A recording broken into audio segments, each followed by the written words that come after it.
All right, welcome back into Jake's Takes.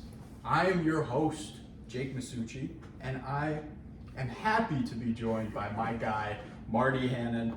He's back from break, chilling. Thank God. Yeah, no, we got spring break going, It's awesome, man, Yeah, right? no, Right? How's home treating you? It's all right? Yeah, it's good. It's good to be home for sure. I mean, I like it down in Cincy, but it's, nothing like Detroit. I mean, you come home and you got all these doctor's appointments and stuff that we got to shuffle around, all this. And we finally got a time. I was really waiting to do this podcast. There was a lot of baseball stuff that I really wanted to get into. And I was waiting for you to come home. And I'm excited we can do this. I'm really excited. So, Marty, before we start, why don't you tell, I know a little bit about your backstory, but tell the audience kind of what you've been up to, like your relationship with baseball and like everything you know about the game. Yeah, so I grew up. This is my basement. So this is my dad introduced me to baseball when I was very young. So I love baseball. He's got the perfect studio. Yeah. All this baseball stuff with us. It's awesome. It's awesome. No, it's my favorite pastime for sure. Favorite thing to do. But without it, I don't know what I'd do. Yeah. I was a pretty good high school baseball player. Oh yeah. Where's it? It was unbelievable, man. Like, remember, you hit a home run against St. Mary's, #1 team in the state, right? That was a pretty good memory for sure. Yeah. I had a lot of fun playing there. And then I tried out for a team at Xavier University in Cincy. Mm-hmm. Didn't make it, so now I just play club baseball, and yeah, we've been doing pretty good. Yeah. We'll see if we can make regionals this year and see how that goes. But that's pretty much my backstory. Grew up loving baseball, still do. And him not making the Xavier team, that does not mean he's a bad baseball player. Like, this guy was unbelievable in high school. I'm telling you guys, he was ridiculous on our high school team. So trust me, I'm giving you the best guy when it comes to baseball. So let's talk. There's a lot of changes going on in the MLB world. Yeah. And I really want to get into some of them. So let's start with the pitch timer. It's really interesting. I want you to explain to me and the audience a little bit about it. Okay, so basically, it's what it sounds like, right? Think of it like a play clock in football. So, the pitcher, you get 20 seconds with a runner on base, you get 20 seconds. With nobody on, you have 15. Okay. And the batter must be in the box by 8 seconds. Okay. And basically, so if the batter's out of the box in time, it's a strike, and if the pitcher waits too long, it's a ball. And you can walk a guy and strike out still on by default now. Yeah. So that's pretty much what it is. As far as changing the speed of the game, I've heard. I haven't been watching a ton of spring training games. Just when I've watched here and there, it definitely the pace of play is quicker. Yeah. It'll be more interesting to see once we get out of spring training because you can't. I really just don't think you can judge anything in spring training. And a lot of it's they're trying to learn the new rule. So exactly. You're seeing it come into play more often. So. And so I'm tentative about it. I don't love it. Yeah. However, I do get for me, I don't really see a reason why they need to change baseball. But I do understand. A 3.5 hour game is a long time. Yeah. No, I was talking to Drew Comer. You guys know he was on the show earlier, but I was talking to him, and he hates it so much. Yeah. Which I kind of get. I feel like if you're a big time baseball fan, you wouldn't love it as much as for me, who's an average fan, right? Where he can look at it and be like, oh, this changes the game. It makes it a lot more interesting for me to stay going. Yeah. And then also, I was listening to a podcast. It was Bill Simmons' podcast, and they were talking about it a little bit. And it's also helpful because a lot of the stars are out west. Yeah. So when they start the 10 o'clock, the 10 o'clock game, normally you could only see 2 innings of Ohtani pitch. Right. Now you could see him pitch all 6 innings and go to bed by 11. So it speeds the game up a little bit. Yeah. I'm kind of in for it. Yeah, that's fair. I I just want to see everybody adjust to it. Yeah. If it changes the game too much, I'm not for it. But if it at the end of the day, just all it really does is everybody adjusts, and it really doesn't come into play too much. I think it's a little drastic. I think 15 seconds is not enough time. Okay. I think that, I mean, even if it was just, I think a good starting point would have been 20 and 25. Okay. Just give a little extra time and like. And is that like for like more the mental side of it, or? Yeah, it's more like you know, you got guys like, say you're facing like Jacob DeGrom, right? He throws 102. Yeah. He throws you 102 right down the middle. And you foul behind, and you know you foul it back. Yeah. You're late. You missed your pitch to hit against one of the best pitchers in the game. Mm-hmm. You need a second to take a deep breath and step out. I think that if you gave it 20, I think there would be no problem, and at the same time would keep pitchers and hittables accountable for like getting back in, but they still have the time. And it still speeds up the game. Yeah, exactly. Yeah. So that's how I feel. I think 15 and 20 is too quick, and that 20 and 25 would be better. But I was on. I will say in the past there were times like we had this like back watching the Tigers, Anibal Sanchez. Yeah. Yeah. I remember. He had a good pitcher, but there'd be time. I mean, until he wasn't for us. Yeah. But and man, he'd take forever to like throw a pitch. So it's like I do get it. There's a few pitchers. Yeah. So I'm not. I mean, if you had to like ask me how I like totally feel, like when I'm against it when I see people strike out with the bases loaded with it. They go like, this is stupid. Yeah. However, I do understand it. So right now, I'd say I'm between like, call it an optimistic no. Like I'm hopeful, but I'll say just to counter, I'd say I'm an optimistic opponent of it. Okay. And like the thing is too with it is like it's just such a drastic change. So it's going to be interesting to see how people adapt to it, like you were saying, and it might take a few years. Like, it might. Maybe the first 2 years we think it's the biggest mistake in baseball history, right? And then like by the fifth year that we've had it, we couldn't imagine the game without it, right? You know, like it just changes a lot. But I think it will change for the best. Maybe not at the beginning. Yeah, I agree. You know? And I do think at some point, maybe next year there's too much that happens. They'll just move back 5 seconds. And I honestly think that would.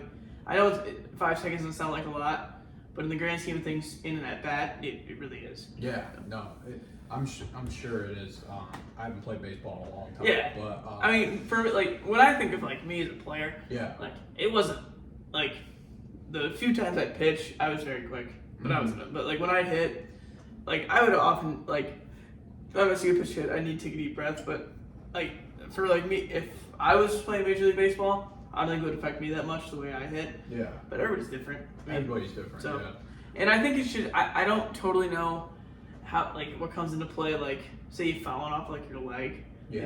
I mean, I'm sure they take that into account. Like they won't start the pitch clock, but just minor things that I guess with time will have to come. But to be honest, I don't think this is going to be a big change for the Mike Trouts, the Freddie Freeman. Who do you think is going to affect the most? More the guys at the end of the roster. Because there's some people who, you know, probably have their routine end of the roster and doesn't fit into it. And then, I mean, when they strike out by default, it really just becomes the next guy up who might be better with it. That's what I think it's going to affect. Yeah. I think the best will adjust. And we'll see. Yeah. So, yeah. No, I agree with you there, and it'll be really interesting to kind of see like how the game changes, because like, you know, as for me as an average fan, it's like, okay, I'm gonna be interested because of the new rules and things of that nature. But you know, baseball's gonna change. It just is. No, for sure. And that's why these rule changes are so important to talk about and so important to stress. Yeah. You know? And I don't think this. I think we'll get to a point where this won't change. Like, if the only thing this changes is the pace of play, I'm all for it. But as long as it doesn't change like outcomes of games too much, which I think come like later it won't. I would think maybe in the postseason think about getting rid of it, because there's no problem with viewership of those games. However, at some point after 162 game season with it, they're probably used to it. So yeah, I mean, I feel like it'd be difficult to change it from regular season to postseason. I agree. It's yeah. like you know, then we were almost saying it earlier, it's a different game. Yeah. You know, like, I don't know. It's going to be interesting to see. But to be honest with you, I'm really excited with this stuff. Yeah. Because it's bringing me back to baseball. And for the podcast viewers that don't know, or listeners, I've been away from baseball for a while. Yeah. Right? I kind of fell off the wagon after I stopped playing and after the Tigers stopped being good. It was just nothing for me. Yeah, you for know? sure. Like, I was just like, I just don't really care anymore. You know? Right. And this is a way to bring those average fans that would like look at baseball scores but not actually like pay attention and bring them back and watch the game. Watch the yeah, and that, to be honest, that's a good point too, because like me, I wouldn't watch it either way, even if I complain about it a little bit. So that's a good point. So like I said, I'm optimistic about it. I don't love it, but you know, we'll see what happens. Yeah, no, we'll see. I'm really interested to see how it'll work, you know, and stuff like that. All right, let's get to the next rule change, which is the shift restrictions. Yeah. So something, you know, if you guys all knew me, I mean, I'm sure you know, I'm an offensive. I'm a big fan of offense. I like this. Okay. I hate shift. Okay. I get it. I understand it. Fine, whatever. It's strategy. But I'm excited as a fan because I was also, like, growing up, I played a lot of middle infield. Yeah. And so now I feel like it's going to be more important for a team to have a good infield. Okay. Because think about it. Yeah. Like, so let's say, Cody Bellinger's up, right? Okay. You know, big, power hitting lefty, likes to pull the ball, whatever. You got a shift on him. So, Houston Astros, right? What they could do is they could just move Alex Bregman to like a shortstop spot, which is his natural position. Okay. Jeremy Pena on the other side, and kind of like the second base spot, and put Altuve in like the outfield. Yeah. So, I mean, obviously we're talking about one of the best infields of the game now, but so I feel like though now with I mean, obviously you still do a minor shift, but everybody like Altuve is gonna have to have more range over at second to cover that ground. Yeah. Which will lead to more hits, more fun plays to watch, and more strategy and keeping a good defense. Yeah. So I guess the Astros kind of an example. That's on me because we were talking about the best. Yeah. But take like the Tigers. Like if you have a team filled with left-handed bats, you're gonna want like a fast second baseman, you know, a good agile, rangy second baseman to be able to cover a lot of that ground that used to just be the guy in right field. And also, and I feel like there's still shifting. You just can't put the three guys on the one side. Yeah. I think it'll be interesting to see how they are like basically. What I feel like it doesn't like just like a one size fits all. Like they'll like based on your team, based on. So I actually think you'll have to strategize a little more in a way. I do understand why people are against it. Like, well, people should learn how to bunt one down the third base line, which is true. I think they should learn how to do that. But at the same time, I think this will lead to more offense, more and more fun plays to watch on defense. Yeah. So I'm excited about that. That's exactly what I wrote down when I was like researching is fun plays and more offense. And like what you were kind of getting into is like you could move people around, and the thing is like they're known for hitting to that one side. Right. So it's like they're always going to hit there and they're always going to get out. Yeah. So it's already so hard to find a way to hit in the MLB. Yeah. Where it's like if you can then shift as well, it's like how are you supposed to do it? No, exactly, right? Yeah. Like so, that's how I feel. And to, like for the guys like the Joey Gallo's of the world. Exactly. Like shift. And they also showed when the shift started happening, Albert Pujols, he was aging, but his numbers started to go way down. Like, he's like, I don't know. I feel like there's nothing wrong with a base hit through the 3-4 hole or 5-6 hole. So I don't know. And I love the fact that it's going to bring back the exciting plays and the more offense. Right. And that's again, it comes back to what people want to see, and that's what they want to see. You know. Like we're getting into a day and age where fans like, I'm very invested in the NBA, as you know. Yeah. So like fans will just look at social media, and that's all they'll see on their phone. It's like, oh, highlight here. Giannis had a monster game last night. Right. He did great. But then when you look at it from Saturday's game against Philly, he got shut down in the fourth quarter. Still a great game, but you're not going to see that No, on the exactly. highlight reel, Right. you know? Exactly. So like that, those are the kind of fans that we're trying to attract now. And the MLB, like, being able to space the infield and create those diving plays. Stuff. Yeah. More base runners. Yeah. Hopefully more stolen bases, which we'll get into later with the bases. And this one, I'm totally for. 100%. You were talking about it a little bit. Let's get to the bases. Okay? Yeah. Okay. Yeah. So this is another one. So the primary reason I believe they did this was for safety. Yeah. Which makes sense, and I'm all for that. That's what I read, so yeah. And to be honest, if you look at stolen bases numbers recently, way down. Yeah. Way down. I had no problem with them trying to get that back up because now that this is just an offshoot. I mean, guys, the base went from being like a shoebox to a pizza box. So, and that's an exaggeration of both counts, but just, Yeah. So, like, we'll have more than one guy on a team who could go steal a base. You'll have that guy who might not be the fastest dude in the world, but gets a good jump, and he'll be able to steal bases again. Yeah. I think that has become somewhat of a lost art in some of the small ball stuff. Yeah. So I'm excited to see if that affects it. And I really don't think, like, a routine ground ball to short will still 9 times out of 10 be an out.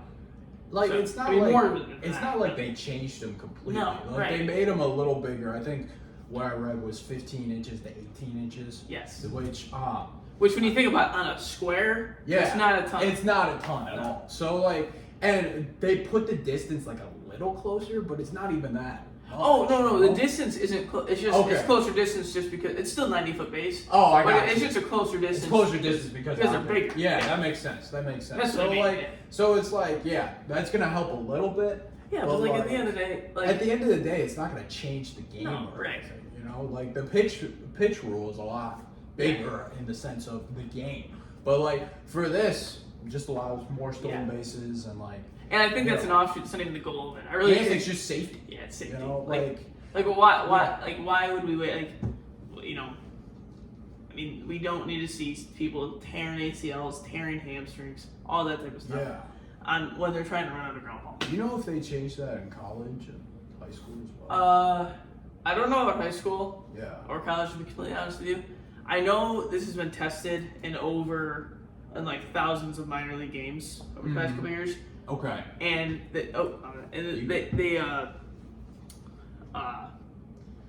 complete, and they just said it's just better. Okay. Because the change of the game is extremely minimal, and the increase in safety is much better. Okay. I do think. I'm sure it's gonna come. More than likely, I kind of assume that college, if they haven't already, will change. High school, I mean, it just depends what you know, it's tough to get like high school bases, good high school base, so we'll see. Yeah. No, I'm sure it'll come to the other sports or the other like high school. And college, For sure. But like the college season already started, so it's like, you know, I don't know if they go with the same rules as the MLB every time. So you know, it should be interesting to see. But how are we feeling about the year coming up? Like, are you excited for some stuff coming on? I know the World Baseball Classic's coming. Yeah, I'm really excited for that. So it's so obviously, you know, born and raised right around Detroit, Michigan. Yep. Huge, like really pulling for USA for us to repeat. I was a little disappointed in the pitching staff we put out there. Okay. I will say, so I'm a big fan of Justin Verlander growing up here. Scherzer's another one, like, you know, and they're both on the Mets. But I would like hoping to get some names like that in there. Yeah. Like for example, the Dominican is a force to be reckoned with. Oh yeah. They are good. Yeah. But really I think our offense has the ability to be everybody as good as theirs, especially now Guerrero out. But their pitching, they got Sandy Alcantara, won the NL Cy Young last year. Most innings pitched in baseball. Okay. Fernando Valdez became the best pitcher of the postseason last year. He was the Astros number 2. Oh wow. To Verlander, and he was dominant. Yeah. Christian Javier, another Astro guy, another dominant pitcher. And those are just the top three. But, I mean, like, we have Logan Webb. Nestor Cortez can't pitch now because he's hurt. Okay. And it's brutal, like, to be completely honest. Like, Logan Webb, great pitcher. I'm not dogging Logan Webb here. But he's not Sandiego Guerrero. He's not Framber Valdez. And I really don't think he's Christian Javier either. Yeah. As far as, like, I don't know what the numbers difference were, but just watching their stuff in throughout the playoffs versus those two Astro guys. Yeah. It was sick. That's scary stuff. Yeah, and they were shutting down good lineups, hot lineups. Yeah. So, I mean, we'll see. That being said, I don't like. So I would say the favorite is the Dominican. Okay. However, there's no reason that America can't win. Yeah. Our offense, I mean, Trout's in. Sucks that Harper's not in. But, like, and even, back to the pitching for a second, like, guy like Philly's pitcher, man. Like, you got Nola, Wheeler, all those guys. Oh, yeah. Like, come on now. Like, we did not show up. And it's, whatever. But I want to win this thing. Yeah. But I am excited with, we got JT behind the plate. He's great. Ramito. Got the Cardinals corner infield and Arenado and Goldschmidt, each two phenomenal players. So I believe Trevor Story won't be able to participate now because he's hurt. Okay. But that'll mean either Bobby Witt and Tim Anderson will be second, like playing second, and then who do we got? Blanking on who we have at short. Check. Yeah, no, I'll check that right now. But getting to the World Baseball Classic, when does it actually start? Because we got spring training going on right now, right? Yeah. I think for some teams it starts today. Okay, it starts today. So look at that timing. That's perfect timing. Yeah, here I got the. Yeah. So, let's see if I can find the schedule right here. So it should be interesting to really see because, like, you think it's more just U.S. and Dominican Republic, or do you think other teams have? I think Japan has like a fighting chance, but to be honest, I think it's gonna come down to those two. Okay. Let's see if we can find a schedule for this thing. Yeah. So. Because it looks like it's coming up today. Yeah. Well, today would be like a starting ground, maybe. But spring training has been going on a lot for baseball, so we'll see if Marty can find when it starts. So tomorrow. Yeah. See? We're right on time. Yeah. Right on tomorrow, time Pool A begins. And then Pool B the following day, March 11th. Pool C, which involves the U.S. Okay. And then, as does Pool D that day as well. Okay. And so it's really kicking off. Yeah, no, it's coming up, man, and Yeah. it's gonna be a blast. Yeah, there's some loaded sporting events. We got March Madness coming up. Man. We got the World Baseball Classic coming up. I mean, things are rolling, and then right after that comes NBA playoffs. Right. So, like, it's gonna be really interesting to see. I already saw Ohtani's hit 2 home runs in the next finishing game. Oh man, that's scary stuff right there. Yeah, so I mean, he's one, right? He can just control the game, bro. If he goes 6 innings, gives up no runs, and hits 2 home runs, I mean, he could beat anybody. Tough. So it's so tough. Ohtani's so good. Like, Ohtani just changes baseball like so much for me. It's like you're not. When I followed, like, I'm just not used to a guy being able to, like, pitch and hit. Like, that's just ridiculous, you know? Right, exactly. It's insane to me. And I'm a little ticked at myself for I'm just not finding trying to find the Trey Turner playing short. Oh, Trey Turner. Yes. Yeah, there we go. We go. Yeah. So no, I mean, we got a good lineup. A lot of speed, a lot of power, and then, I mean, the outfield's stacked. Like I said, sucks with Harper. Would be nice to have a DH. I believe Pete Alonso will be DHing. Yeah. But we got Betts, you got Trout, you got Kyle Tucker, Cedric Mullins as a backup option, and you can't really complain there. Yeah. So a deep roster for the U.S. and it should be interesting. I'm gonna look out for U.S., Dominican Republic, and then Japan as a little sleeper. Yeah. So that'll be really interesting. Yeah, that's the way I see it. Yeah. And Venezuela has good players. I don't see them making it very far because they, I believe, have to get out of either ours or the Dominicans pool. Okay. So it's gonna be a little difficult Yeah. to be able to do that. Yeah. Yeah. All right. Before we conclude, let's get to some Tigers.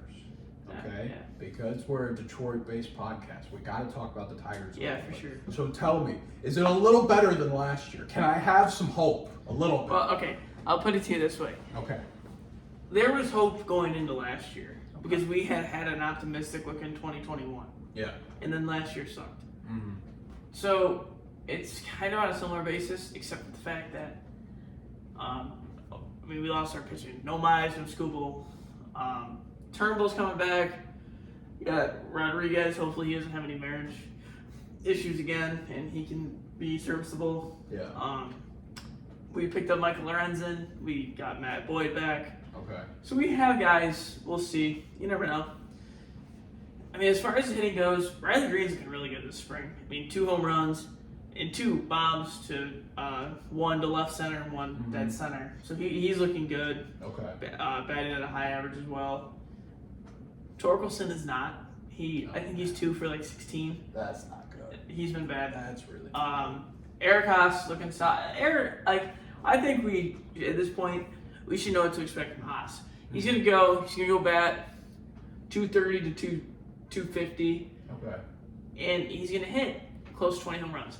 So as a catcher, hopefully his defense has improved because he was statistically the 2nd worst defensive catcher last year. Oh my gosh. Yeah, That's but as far as hitting behind the plate, he's Yeah. on top of the list. Okay. Especially he's no like JT Realmuto or anything like that, but he's a very, very solid hitting catcher. Jake Rogers he's been on the team before, but he's probably gonna be like our backup catcher this year. He's been tearing it up. So I mean, we'll see what happens So we'll there. have a little depth there too. Yeah. Which would be kind of nice. And you need depth behind the plate. Yeah. I mean, I'm not gonna judge these guys, good or bad. Yeah. It's the beginning of spring training. Not really the beginning. Middle of spring training is you can't really judge it. But in Torque's case, I mean, he was high expectations last year. He was terrible. He wasn't bad. He was terrible. And I mean, you just hope it's not more of the same. Yeah. But and then as far as Akil Baddoo, we'll see because he had a really promising rookie season to just a horrendous I was year looking at last year. some scores, and he was having some solid games. He was, yeah. I remember he was having good games, and then he had a game where he struck out 4 times. Okay. So if he could, it's like on and off. yeah, if he could find a way. Yeah. Honestly, that guy, if he could learn how to just like put like a drag bunt down, Yeah. I mean he can move. He runs very fast. Mm-hmm. So I mean, having that skill readily available could be potentially huge. Yeah. But you know. Yeah, no, I know what you mean. So, like, I wanted to talk about one thing with the Tigers, like, before we go, and that's the stadium moved in. Oh yeah, love it. That's coming in this year, right? Yes. Okay, that's huge, Love it. right? That is so huge. Love it. And, like, well, this will help us, right? It only helps, right? Yeah, I mean theoretically, Yeah. I don't think it's gonna have that big of a difference. Like as far as like averages and stuff like that, I do think more home runs we hit out, and you can always look at like the flip side. Oh, pitchers give it more home runs. Yeah. Our stadium was way too far. I was listening to Talking Baseball, Yeah. and they said that the Tigers could have hit, I think it was, I might have the number wrong, but I think it was 16 more home runs. Yeah, we had by if they far had these, yeah. the least amount of home runs last year, and more on that too. Like, you never like that could be a confidence boost for guys hitting a home run. Like things that, and most importantly, we live in Detroit. Yeah. It is freezing cold Yep. through April, and honestly, sometimes part of May. Yeah. And by the time mid-September and October hit, God willing, we make it there at some point in our lifetime again. Mm-hmm. We will. We will. That was coming. Don't worry. Pessimistic joke. It gets cold again. Yeah. The ball does not travel in cold weather. You look at like Colorado, I think has like 345. Dude, like, I mean, you could throw a ball and go 500 feet in Colorado. You know what I mean? Yeah. So like, or I know like. Altitude helps. There. Yeah, no, that's what I'm talking about. Yeah. The altitude, yeah. Yeah. Like, so we don't have that. it's a pitcher-friendly ballpark mixed with a pitcher-friendly environment. Yeah. So you gotta give like some give or take there. Yeah. Like, and I'm not saying we need to like bring it like New York where it's like 310. Yeah. But no, like I think this is good. I think it's about like 325, 330 to left. And then I mean I remember JD Martinez hit a 435-foot like line drive to right center field one time. And it was a triple. I was like, bro, how's that not a home run? Yeah, that's horrible. So, That's horrible. I think at the end of the day, it's a good thing. Yeah. Or even like San Fran, I'm pretty sure the ball travels there better than here for the most part. I mean, I think that one it's a beautiful ballpark. Yeah. So I'm not going to complain about it. But I do think that one could use a little touch too. But, that's the thing about Comerica. It's like, not a beautiful ballpark. Yeah. I kind of, looking back, I kind of wish we kept the originality of Tiger Stadium, or not the originality, but the classic Tiger Stadium. We'd have a look because like even just like as a tourist attraction, just for the city of Detroit, like having like a Fenway, like would be cool. But that would be cool. Can't dwell on that. So yeah, that's fine. So, but overall, I think the new management, I think that's a great thing. I think that was needed. I don't like in general in-house hires. They don't often work. Yeah. So I think new management, I think they're going to figure out what we are this year. And the dangerous thing about that is we suck again with guys, and more importantly, guys that are supposed to be good for us suck. They might do a full-scale rebuild again. Yeah. So, which would suck because that'd be probably, at least another 3 or 4 years. But hopefully we can make a stride. We get our pitching back next year. Is Casey Mize going to come back? Not this year, no. Not this year. No, he's got Tommy John. That's killer. Yeah. So, I mean, hopefully it's a bright future. Yeah, I hope so too. Yeah, no, I guess we'll see. Well, that's going to wrap up today's podcast. Thank you so much for joining us. Yeah, for sure. Yeah. Thanks for having me. Marty, I really appreciate it. This was long overdue. Yeah, it was. We had to make this happen. This is the first time on the new podcast. Yeah, that's great. Yeah, so you're episode 11. So, yeah. Before you go, I do want to say one thing. Ask one thing. How far do you think Xavier will go in the tournament? Xavier basketball? Yeah. How far do you think they're going? Well, it sucked. No, Zach Freemantle. I mean, he was a big. That was a big hurt loss. for the year. That was a big loss. But we seem to be picking up steam again. I'm gonna say I think we can. You think Elite Eight? I think maybe. I think we can make the Elite Eight. Okay. I think I'm gonna be disappointed if we don't make the Sweet 16. Mm-hmm. That's I guess where I stand. I think we should make the Sweet 16 and hopefully we make the Elite Eight. Okay. And anything beyond that, I'm thrilled. Yeah. I mean, Xavier's never made a Final Four. I don't believe maybe one. This is one of the best teams in a while. Yeah. And the coolest part about it too is it's very much a similar team from last year. Yeah. I mean, we got Sully Boom who can really finish out games well. And Coach Sean was great. Yeah. I mean, I love Colby Jones. He's phenomenal. He's so good. Phenomenal. He's so good. Phenomenal. He's getting some draft buzz. People he's not going to go anywhere this year. I mean, he could, but if he starts playing this way, people are looking at him. Sure. Man, that's a great 3-and-D guy. He's a little small for that role, but he would be a fantastic fit. He would. He needs to improve his free throws. He had a really nice drive. Yeah. But when he gets to the line, oftentimes I think he should try to stay one more year and improve some draft stock because I think he's athletic. But is he a sophomore? What is he? He's junior. Junior. Okay. Yeah. So I don't know. We'll see. Yeah, that's a good point. Yeah. What do they have him said as like a late second? Late first. Late really? Second. Oh, okay. I didn't realize that. People are looking at him as like a little sleeper in the draft. Yeah. Well, if he goes first, I'd go. Yeah. No. Yeah. So we'll see with that, but I'm excited to look at Xavier. In my conference pick 'em, I picked them to win the tournament, so that injury was killer. But I'm still riding with them. Oh, you should. We've been good without Fremantle, but we also been bad without him. Yeah. So we'll see. We'll see. Yeah. All right. Well, Marty, thank you so much for joining me. Sure. I really appreciate it. And that's going to wrap up Jake's Takes for today.